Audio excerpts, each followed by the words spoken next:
या हमें ये जीवन थोड़ी सी कठिन लगती है, तो हमने सोचा बाहर निकलेंगे, कुछ संबंधियों में रहेंगे, कुछ नौकरी करेंगे, इस तरह की थोड़ी फ्रीडम हमें मिलेगी। पर हर एक ने, पर बाबा को तो हम याद करते हैं, अभी तक भी हम बाबा की पालना की महिमा करते हैं। तो बाबा ने कोई भी किसी भी प्रकार से, समीप है, दूर है, किसी कारण से नहीं चल पा रहे हैं, पर हमें हर एक के प्रति अपनी तरफ से उनकी प्रति भावना न बदले, तो वो बाहर भी जाएंगे तो यही कहेंगे बहुत अच्छा है यज्ञ में, सब कुछ बहुत अच्छा है, ये तो मेरे अपने संस्कार है। हमारे फॉरेन में भी एक कन्या थी, बहुत बड़े घर की थी, हमारे साथ रही, फिर एक दिन कहती है कि मैं शायद न रह सकूं। तो बैठे थे, विदाई दे रहे थे, उससे पूछा कि आप क्यों जा रहे हो? क्या मेरे संस्कार, मुझे थोड़ा और टाइम चाहिए जो मैं समर्पित होकर रह सकूं। तो मेरा कहने का भाव ये है कि हमें हमेशा हर कदम पे ब्रह्मा बाबा ने आने वालों को, जाने वालों को समान देख करके अपना स्नेह और मित्रता बनाए रखे। तो हम सभी को ये लक्ष्य रहे। तो दो दिन पहले टीचर्स की क्लास थी कि दुआएं देना बहुत आसान है, पर मिले कैसे? दुआएं लेनी है और देनी है ना, तो दे तो हम देंगे, सबके प्रति शुभ भावना है, शुभकामनाएं, पर दिल से दुआएं निकले दूसरों के लिए, वो मुझे मिले, उसके लिए क्या करना होगा? दिल से निकले हर एक सभी के प्रति बड़ों। तो मुझे दुआएं लेनी है अगर, तो मुझे क्या करना होगा? विचार सागर मंथन आप करिए। अब जहां तक जिम्मेवारी शब्द आता है, देखो लौकिक में भी होता है, कन्याएं हैं, फिर वो माताएं बनती हैं, फिर दादियां बनती हैं, सब परिवार में भी तो इसी तरह से चलता है ना। बेशक हमें पता है कि दादियों का चैप्टर पूरा होके अब दीदियों का चैप्टर शुरू हुआ है, और तो जिम्मेवारी सबसे पहले मेरी अपने प्रति है। जिम्मेवारी सबसे पहले मुझे मेरे प्रति है। आप सहमत हैं कि मेरी जिम्मेवारी आपके लिए है, यज्ञ के लिए, मेरे लिए? और क्या जिम्मेवारी है? पहले ये बात को देखें, अपने प्रति जिम्मेवारी है। हाँ, थोड़ा हाथ खड़ा करो। अपने प्रति पहली जिम्मेवारी कि मैं सदा ठीक रहूं। ठीक नहीं हूं तो सेवा तो नहीं कर सकती, दूसरों को ठीक करने में मदद तो नहीं कर सकती, कोई सहयोग तो नहीं दे सकती। तो मेरी अपनी जिम्मेवारी न समझने से कोई मेरे पास आता है, देखो ये हो रहा है, ये हो रहा है, इसने ये किया है, अच्छा हाँ मुझे भी लग तो रहा था ऐसा है, तो हम जो असंतुष्ट है उसके साथ सहमत हो जाते हैं। मैं सबको ये कहती हूँ, अगर आपने एक बार हाँ कहा तो वो यही कहेंगे कि मोहिनी बहन ने ऐसा कहा, क्योंकि मैं सहमत हो गई ना। लेकिन अगर मैं ठीक हूँ, मैं संतुष्ट हूँ, मैं राजी हूँ, सब प्राप्तियों के अनुभव में हूँ, तो मैं उनको, मेरा अपने जीवन में एक उदाहरण है कि 1951 में जब मैं 11-12 साल की थी, तो मेरी एक मौसी मतलब माँ की बहन, तो जब उमंगली शुरू हुई थी ना कराची में, तो उस समय पहले तो बहुत परिवार जाने लग गए, मेरे सब परिवार वाले, दादा दादी सब जाते थे।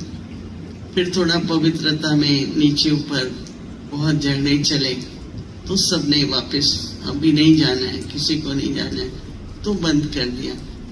पर मेरी एक मौसी है और उसका युगल, उसको यज्ञ में स्वामी जी कहते थे, और मौसी का नाम गोपी बहन था, जो पठानकोट और कई सेवा केंद्रों पर रही। तो उन्होंने कहा कि हमें तो समर्पण होना है, तो उन्होंने 1937 में समर्पित हो गए दोनों। फिर जब 51 में ये लोग दिल्ली में आए तो हमारे घर में सब दादी है, बहनें हमारे पास आई, क्योंकि हमारे जो भी मतलब नाना जी थे, मामा जी थे, सब गवर्नमेंट पे काफी बड़ी पोजीशन पे थे, तो उनको थोड़ी हेल्प चाहिए थी, कहीं जगह मिले, कोई फोन चाहिए कोई, तो वो आते थे हमारे पास रेगुलरली। उस समय हम लोगों को उनके सामने जाने की परमिशन नहीं थी, क्योंकि उनको तो जो मौसी का युगल था जिसको स्वामी जी कहते थे, तब मैं अभी पढ़ती थी, कॉलेज भी नहीं, स्कूल था फिर कॉलेज। मोहिनी बहन, इतना इजी नहीं है, बहुत रफ्तार से नहीं चलना, अपना सब जीवन नॉर्मल रखना। ऐसे मैंने कहा देखो स्वामी जी, आप मुझे ये सब मत सुनाओ, मुझे ये आपका सुनना ठीक है, आपके जीवन में जो भी कठिनाई आई या आपको जो भी आपके अपने अनुभव हैं वो आपके पास रखिए, क्योंकि मैं तो जैसा मुझे लगेगा जीवन में मैं निर्णय लूंगी, क्योंकि मुझे हमेशा कोई भी अपना ओपिनियन देता है ना, चाहे प्रभावित करने के लिए चाहे दूर हटाने के लिए, मैं कभी नहीं सुनती। आज कितने भाई बहन हैं वो आके मुझे कहते हैं मेरे बारे में, लोग ये कहते हैं कहने दो ना, आप जो है अपने समान में रहो ना। कईयों में ये नेचर होती है, अपना समान कम करके। तो मैंने उसी समय उनको बोला स्वामी जी नहीं, मेरे को अपना राय नहीं दो है, भगवान की तरफ से मेरे लिए क्या इशारा है और मेरा अपना जीवन में क्या फैसला है वो मैं खुद करूंगी। और मैं शुरू से थोड़ा स्वतंत्र भी थी, और कि मुझे मेरी खुशी के लिए या मेरे निर्णय लेना है। अब ये कि अगर आप ठीक है तो आप किसी भी प्रकार के ओपिनियन, राय, सलाह ब्रह्मा बाबा कि बस हम जाएंगे, बाबा ये करें। और बाबा को ये पता लगा कि आपने 4-5 से पहले ही बात कर ली है, आपने राय ले लिया 4-5 लोगों से, तो बाबा राय नहीं देता था।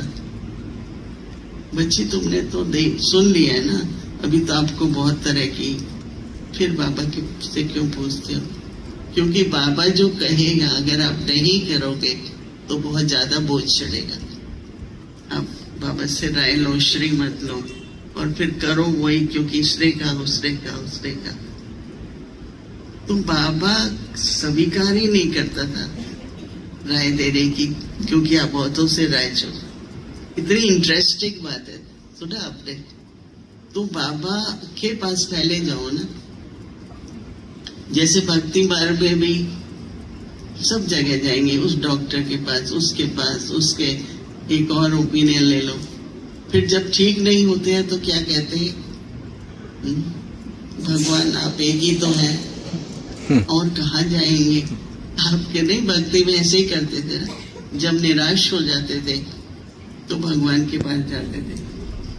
ब्रह्मा बाबा ने कभी स्वीकार नहीं किया कि आपने राय ले ली है बहुतों से, अभी आप बाबा के पास गए हो, बाबा आपकी क्या राय है? मुझे अभी तक भी इतना ध्यान पर है, बाबा के साथ दीदी मनमोहिनी बैठी हुई थी, तो कोई अपॉइंटमेंट लेने आता था बाबा से मिलना, तो बाबा समय नहीं देता। हम लोगों को बाबा दिन में कई बार बुलाता था, बुलाओ बच्ची को, खेलेंगे, बुलाओ ये करेंगे, हमें तो अपॉइंटमेंट लेनी नहीं पड़ी। पर बाबा को ये जो परमत है ना, वो पसंद नहीं आती थी कि आप ये परमत से कर रहे हो, और परमत से प्रभावित होके कई बार आप ऐसी भूलें करते हैं जिससे अपने भाग्य में थोड़ी कमी आ जाती है। तो कहने का भाव ये है कि सबसे पहली जिम्मेवारी मेरी अपनी है। कोई भी देखिए आज बुढ़ी बहन है या मैं हूं, हमें बस आपकी जिम्मेवारी, मैंने कहा क्या जिम्मेवारी है मेरी जिम्मेवारी ये है कि मैं अपने को ठीक रखूं, जो मैं सहयोग दे सकूं परिवार को, यज्ञ को, मैं अच्छी तरह सहयोगी बन सकूं, तो उसमें ठीक हूं। सबसे पहले मेरा मन और बुद्धि ठीक हो,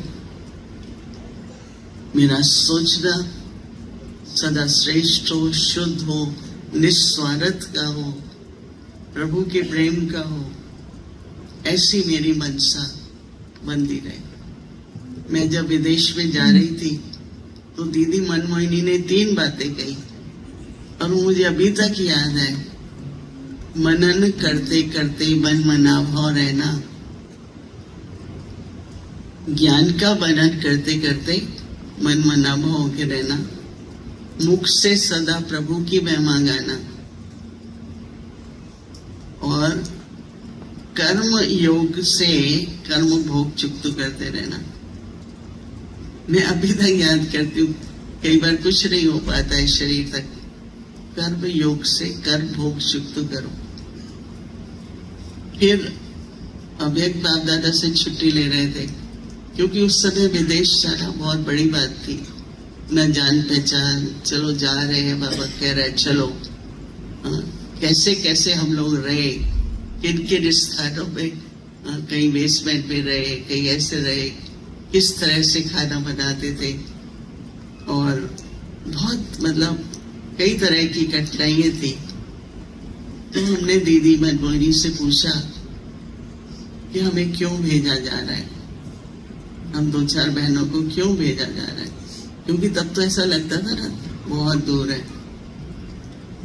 तो दीदी मनमोहिनी ने ये कहा कि हम दादी यज्ञ की स्थापना के निमित्त बने और आप लोग विदेश में यज्ञ का जो दूसरा चैप्टर है वो स्थापना का, विश्व में स्थापना के कार्य के आप लोग ले लेते हैं।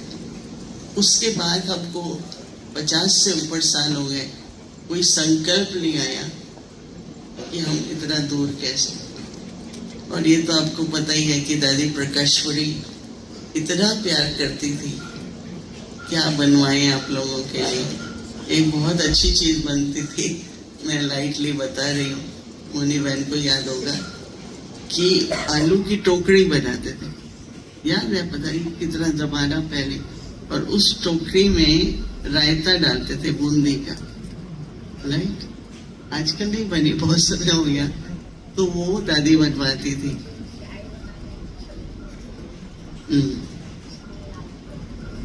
आलू को घिया कस करके उसमें छन्नी में डालते, फिर उसको फ्राई करते, फिर उसको निकालते हैं। मुन्नी बहन को दो ना, इनको तो बनाना भी आता है बहुत, पर आपने तो खिलाया नहीं ना।